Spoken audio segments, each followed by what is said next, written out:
Hello there and welcome to another one of these 1-minute English videos. If you like this video, make sure you subscribe to our YouTube channel and check out our website www.lexicallab.com to find out more about our online courses.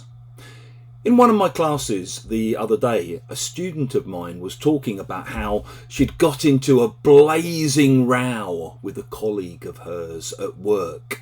And she'd basically completely lost her temper and said some things that in retrospect she regretted. Now, this student of mine is one of those people who pretty much always speaks her mind. If she has something to say, she's going to say it, whether you want to hear it or not. And she doesn't mince her words. And obviously, sometimes, as in this particular example, it gets her into trouble. As she said herself, the real problem is that sometimes she's too honest for her own good. If you say that someone is too honest for their own good, or a bit too honest for their own good, it basically means the positive quality, honesty, is there in such large amounts that it becomes negative, it becomes bad. It's a way of making a positive adjective into a negative thing. So you might say, hey, listen, the problem is, right, you're just a bit too nice for your own good sometimes. You are. People take advantage of you. They think you're a pushover.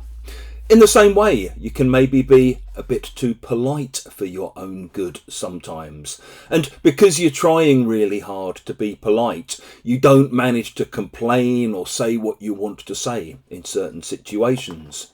Maybe you're a bit too generous for your own good and you end up giving away so much or giving away so many things that you end up not having quite enough for yourself. And sometimes if you're at school, particularly high school, secondary school, and you're the kind of student who's quite smart and you ask questions which the teacher finds quite difficult to answer, you put the teacher on the spot and maybe you embarrass the teacher sometimes because they can't answer questions that you've just asked them. Sometimes in these contexts, the teacher might say to you, you know your trouble, you're too clever for your own good.